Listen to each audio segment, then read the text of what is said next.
Strange Magic, written by Suzana Thompson, narrated by Sarah Sampino.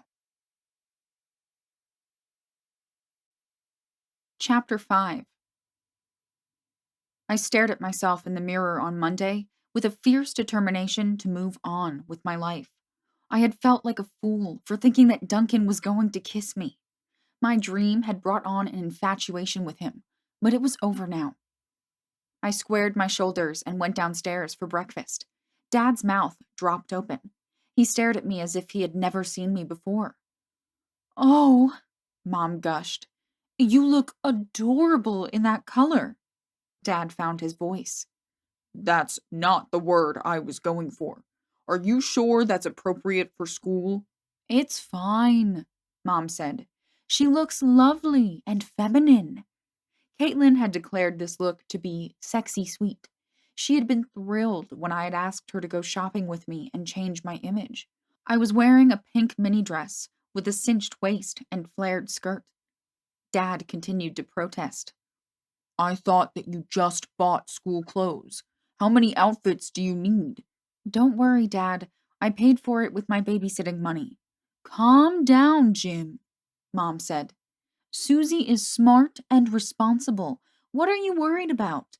Don't you remember that I wore miniskirts when you met me?" Dad looked like he was going to say something, but changed his mind.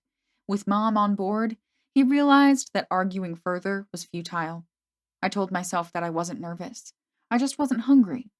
I applied lip gloss and took one final look in the mirror before Caitlin arrived.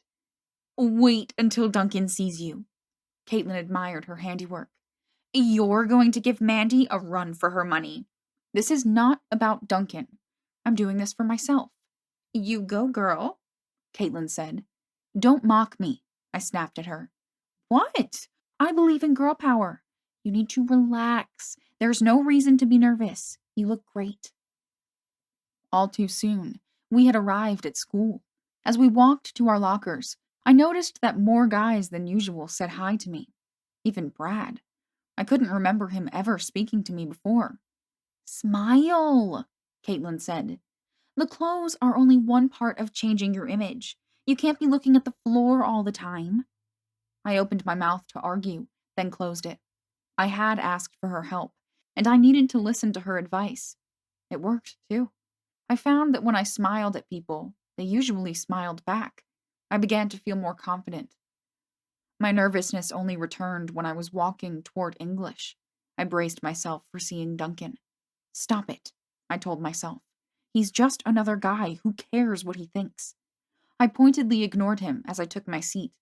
I could feel his eyes lingering on me, and I was angry at myself for being so aware of him. I must say, Susanna, you look like sugar and spice and everything nice. What's the occasion? Is it your birthday? No, that's September 21st. "Stop reading my mind," I told him. "And stop talking to me in my thoughts. How do we put up those mental barriers you were talking about?" Duncan continued our silent conversation after class began. Why do you continue to be ignorant of your powers? I've made it clear that I'm on to you. "And I've made it clear that this is all new to me. Furthermore, if you have something to say, then speak out loud like a normal person from now on. Or better yet, don't speak to me at all. I'm going back to my regular life, and you're not a part of it." I see, Duncan said. throwing yourself at me didn't work, so now you're playing hard to get. "Throwing myself?" I fumed. "You're unbelievable. I'm not even interested in you." Really? You gave me a different impression on Saturday. "That was just a stupid dream. It doesn't mean anything. I would appreciate it if you would just forget about the whole thing." I wished that I could keep from blushing. Then you shouldn't have put that image in my mind. "An image," I said, momentarily forgetting that I was annoyed with him. "You mean that you could actually see it, instead of just hearing my thoughts? How does that work?" Duncan studied me. Do you really want to play this game with me? I thought that you wanted to put an end to this. "Yes, I do. Let's just pay attention to the teacher." He complied, and this time I could feel a break in our connection. I somehow knew that he was no longer listening to my thoughts. Hopefully, this had been the last time. Communicating that way was much too intimate. By the end of the day, I felt good about the progress I had made with my more outgoing image. I put my books away in my locker. Out of nowhere, an image came into my mind.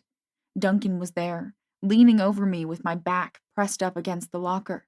His hand came up to caress my cheek. Then his lips descended upon mine in a kiss that took my breath away. I stood there with my hand still on my locker, the way it had been when I closed the door. My breathing was shallow. I tried to remember what I was supposed to be doing. That's how it works. Duncan whispered in my ear. My temperature soared as I turned around in expectation. He wasn't behind me. I spotted him all the way down the hall, our eyes locked. Does that answer your question? Caitlin came up beside me and broke the spell.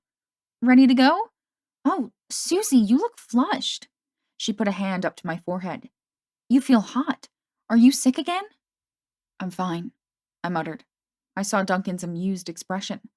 I marched up to him with Caitlin following me. I told you to stop that.